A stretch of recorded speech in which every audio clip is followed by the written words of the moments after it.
दोस्तों, दुनिया में ये चीज देखी गई है कि कोई हिंदू धर्म से हो या फिर ना हो, लेकिन श्री कृष्ण पर विश्वास करने वाले लोग आपको पूरी दुनिया में जरूर मिलेंगे। और ऐसे बहुत सारे लोग हैं जो कृष्ण की भक्ति में पूरे डूबे हुए हैं और उन्हें फर्क नहीं पड़ता कि चाहे वो दूसरे धर्म के हैं या कहीं दूसरी कंट्री के। उन्होंने अपने आप को कृष्ण रंग में पूरी तरीके से रंग भी लिया है और श्री कृष्ण से उन्हें ऐसा प्रेम हुआ है कि वो चाह कर भी श्री कृष्ण से अलग नहीं होना चाहते।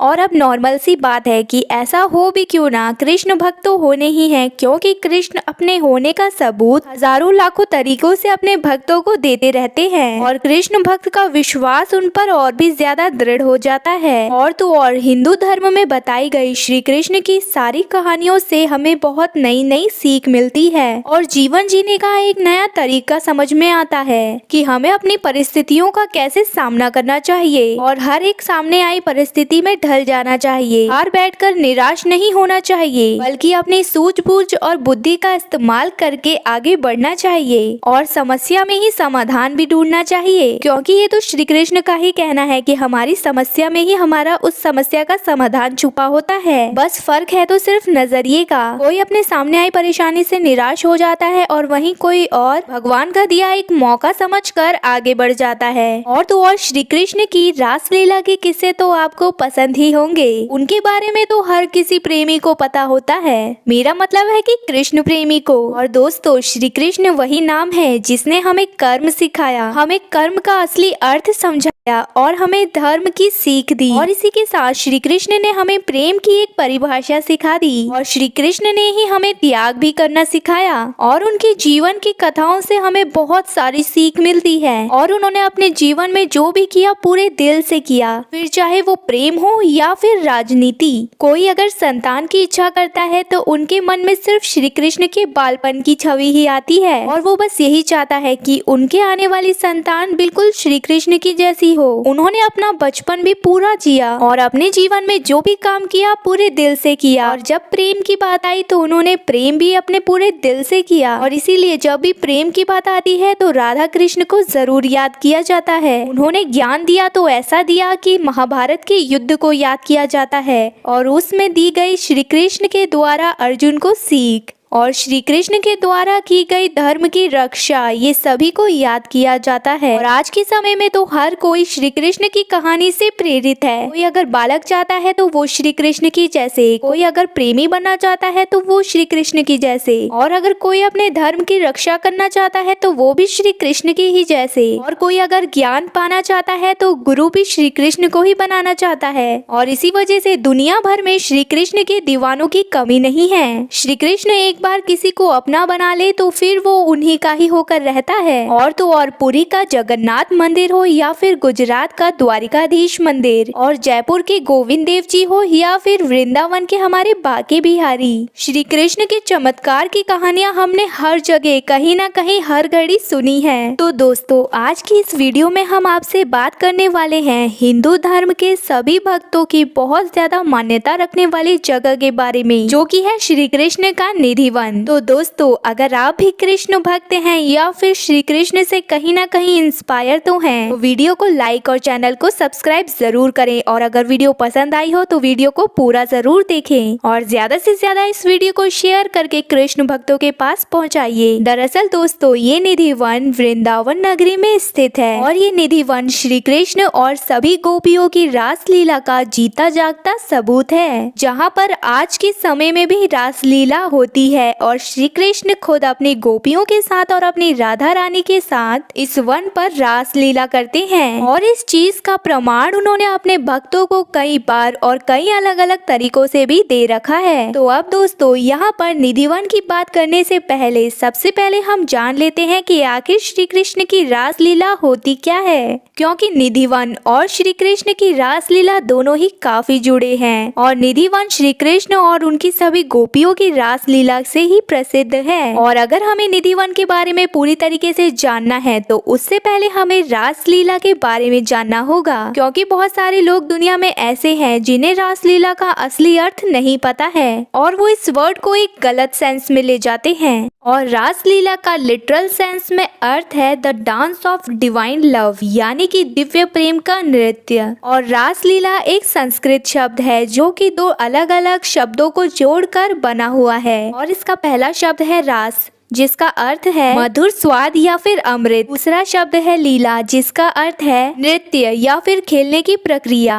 और इसका सिंपल भाषा में बस यही अर्थ है कि भगवान श्री कृष्ण जो कि विष्णु जी के अवतार हैं और वो अपने मानव रूप में बचपन से ही काफी ज्यादा शरारत करते थे और बहुत ज्यादा शरारती थे। गोपियों के साथ ही खेलते थे, उन्हें ही तंग करते थे और उनके साथ नृत्य करते थे। और वो इतने शरारती थे कि अपने ही ग्वाल बालों के साथ सभी गोपियों के घर में माखन भी चुराते थे। और ये वही सारी चीजें हैं जो श्री कृष्ण अपने प्यारे भक्तों के साथ समय बिताने के लिए किया करते थे। और रास का मतलब यही है भक्त और भगवान के बीच एक ऐसा अटूट रिश्ता जोड़ देती है और ये एक ऐसा भाव है जो कभी भी मिटाया नहीं जा सकता, फिर चाहे वो कलयुग ही क्यों ना हो। और इसी के साथ भक्त अपने भगवान के लिए आखिर क्या होता है और हमारा भगवान कैसा है, ये सभी बातें हमें श्री कृष्ण ने ही तो समझाई है अपने अवतार से।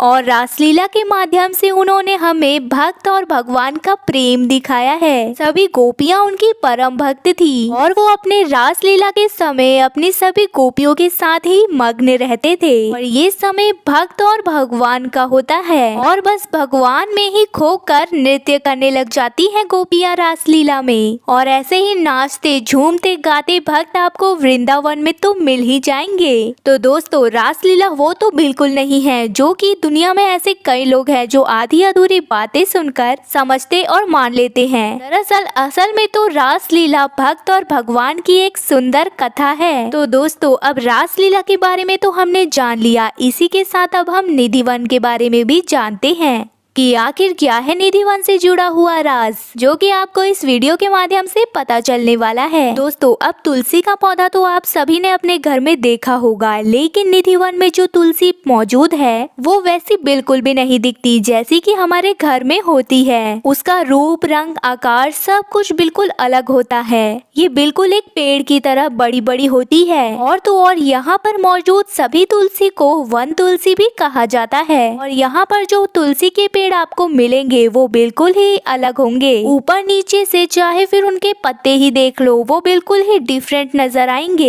यहाँ पर तुलसी के पेड़ तो हरे भरे दिखते हैं, लेकिन उसके नीचे का तना सूखा और खोखला होता है। और यहाँ पर ये माना जाता है कि यहाँ पर निधि वन में जो भी तुलसी मौजूद है वो सभी की सभी गोपियों का रूप है। और आज के समय में भी हर रात को जब श्री कृष्ण और राधा रानी निधि वन में रासलीला रचाते हैं तो यहाँ पर जितने भी तुलसी के पेड़ मौजूद है ये सभी के सभी गोपियां बन जाते हैं। और जो भक्त यहाँ पर श्री कृष्ण के दर्शन के लिए वृंदावन में आते हैं वो निधि वन में तो जरूर जाते हैं। और यहाँ पर मौजूद इन तुलसी पर सभी भक्तों को सिंदूर लगाना या फिर इन्हें छूना या फिर कुछ और चीज अर्पण करना मना है। और इस प्रकार की तुलसी तो सिर्फ वृंदावन के निधि वन में ही मिलती है। इस तरह के पेड़, ऐसा तना और इस तरीके के पत्ते जो कि बिल्कुल ही अलग और रहस्यमय है अपने आप में ही।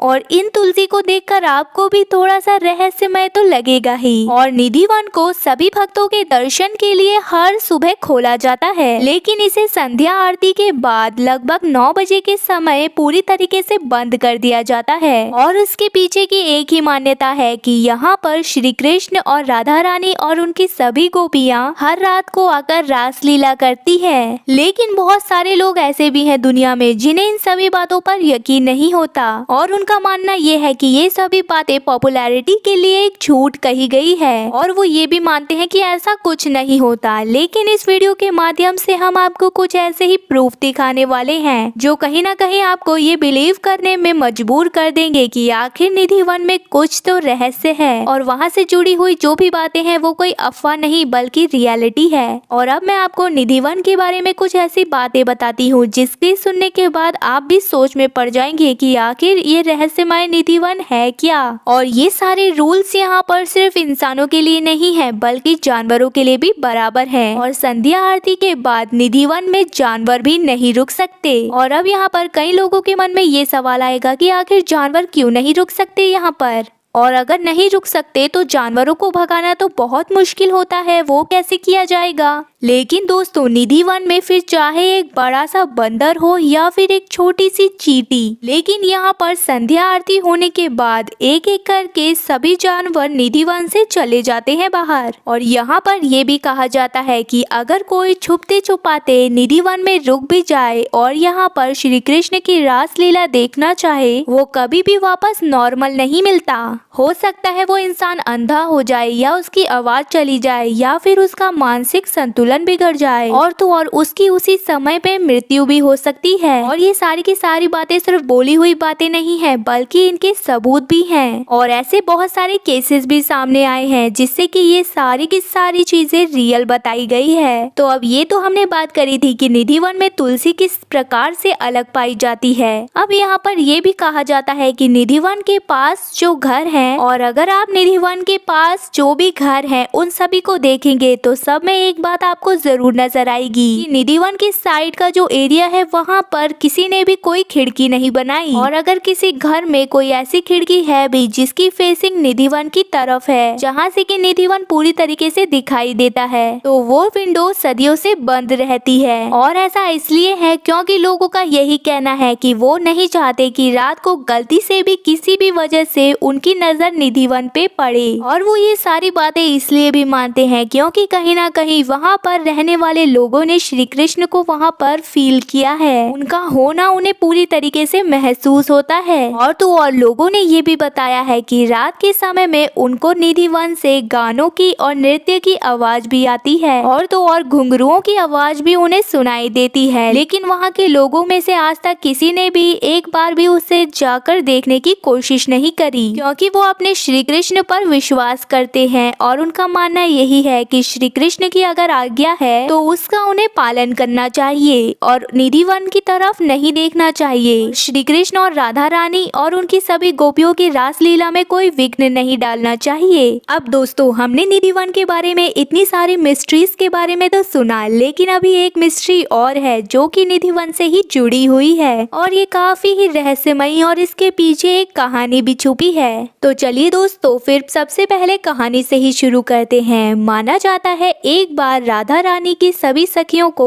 बहुत जोर से प्यास लगी थी और इसी प्यास के चलते उन सभी ने यमुना तट पर जाकर पानी पीने का फैसला किया। लेकिन जब अपनी सखियों की बात राधा रानी को पता चली तो उन्होंने अपनी सखियों को रोक दिया यमुना तट पर जाने से, क्योंकि इस पर राधा रानी का ये कहना था कि रात का समय हर नदी का आराम करने का समय होता है और उस समय हमें उन्हें परेशान नहीं करना चाहिए। लेकिन इसी के साथ राधा रानी अपने सभी सखियों को प्यासा भी रहने नहीं दे सकती थी और अपनी सखियों की प्यास बुझाने के लिए उन्हें पानी तो चाहिए था। तो अपने इन भक्तों का ऐसा हाल देखकर श्री कृष्ण ने जमीन से पानी का एक स्रोत निकाला और जिस जगह पर उस समय राधा रानी की सभी सखियों ने अपनी प्यास बुझाई थी, आगे जाकर ये एक कुंड के रूप में परिवर्तित हो गया और इसी कुंड को आज के समय में निधि वन में ललिता कुंड के नाम से जाना जाता है। और ये कुंड राधा रानी की ही एक सखी ललिता के नाम पर था। इसी के साथ निधि वन में एक बहुत ही खूबसूरत श्रृंगार घर भी है जो कि सिर्फ और सिर्फ राधा रानी और श्री कृष्ण के लिए बनाया गया है।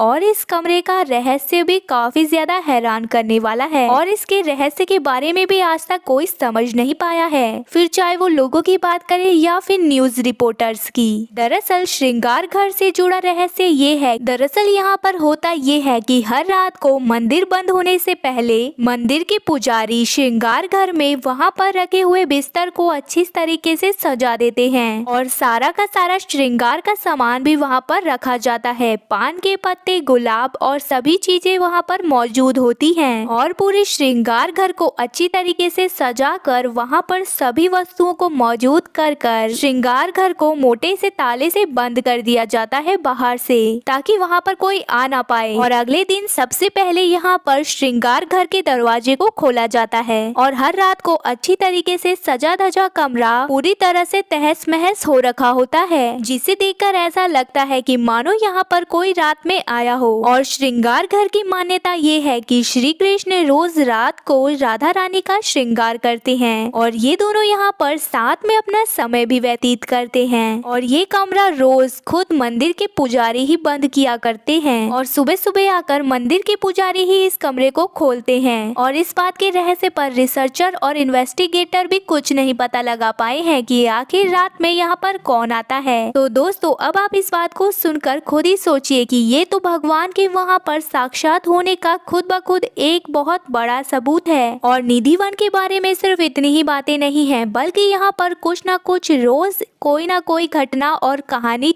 होती ही है, जो अपने आप में ही एक बहुत ही बड़ा रहस्य का रूप ले लेती है। और उन्हें सुनकर आपको हैरानी के अलावा कुछ भी आपके हाथ नहीं लगने वाला। अब ये सारी बातें देखने के बाद अब हमें ये तो विश्वास हो ही सकता है कि भगवान श्री कृष्ण के बारे में जो भी बातें कही गई है वो कुछ भी फेक नहीं बल्कि रियलिटी से जुड़ा हुआ है। और इन सभी ग्रंथों में जो फैक्ट्स हैं ये उन सभी को झुटलाते हैं। लेकिन हमें ये बात समझनी चाहिए कि महाभारत और रामायण जैसी किताबें कोई स्टोरी बुक नहीं बल्कि हमारे इतिहास का एक बहुत ही बड़ा सबूत है, जिसमें लिखी गई हर एक बात सच है और वो आपको असलियत में भी मौजूद मिलेगी इस दुनिया में। और हमारे ग्रंथों में जिनके बारे में भी बताया गया है, फिर चाहे वो अयोध्या हो या फिर मथुरा, वृंदावन हो या फिर कैलाश पर्वत, और श्रीलंका हो या फिर हिमालय, और भी बहुत सारी जगह, हमारे ग्रंथों में जिनके बारे में जो कुछ कहा गया है वो सारी की सारी चीजें वहाँ पर असलियत में मिली भी हैं। और वहाँ पर मौजूद इतने सारे सबूतों का होना और आज के समय में भी उन सभी चीजों का एग्जैक्ट हमें मिलना,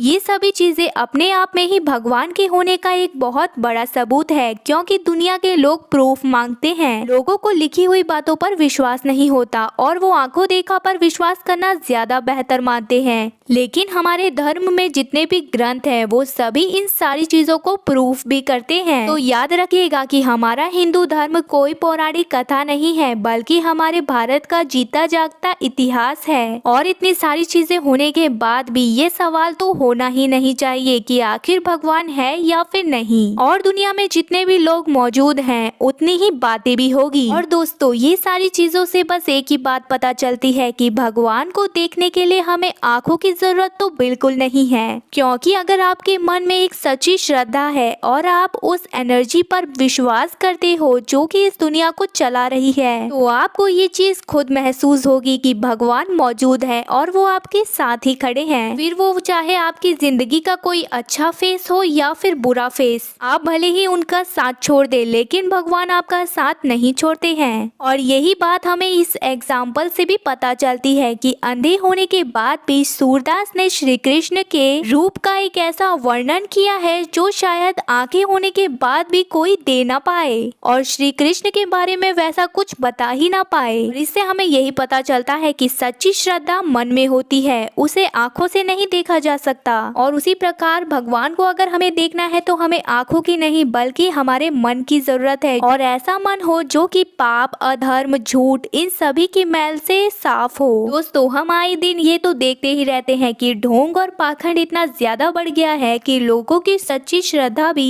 उसके आगे काफी ज्यादा मजबूर हो जाती है। और कहीं ना कहीं भक्त भी इन ढोंगी और पाखंडियों के चक्कर में फंस जाते हैं। और इस कलयुग में जहाँ पर इतने ज्यादा ढोंगी और पापी लोग मौजूद हैं, वहाँ पर लोगों के मन में श्रद्धा कैसे आ पाएगी। लेकिन भगवान को अगर आपको पाना है तो उसके लिए सच्चा मन होना चाहिए, फिर कैसे न कैसे भगवान आपको महसूस जरूर होंगे। तो दोस्तों, इस वीडियो के माध्यम से मैं आपको बस एक ही बात कहना चाहूंगी कि बाकी सभी लोगों को देखना बंद कीजिए और ढोंगी, पाखंडी और झूठे लोगों के साथ चलने से अच्छा है अपने ही मन के अंदर झांका जाए और भगवान के दिखाए गए रास्ते पर चला जाए। आपको भगवान का अपने साथ होने का अनुभव खुद ही हो जाएगा। और अगर आप भी कृष्ण भक्त या फिर कृष्ण प्रेमी है तो इस वीडियो को लाइक और चैनल को सब्सक्राइब जरूर करें। मिलते हैं ऐसे ही अमेजिंग टॉपिक के साथ हमारी नेक्स्ट वीडियो में।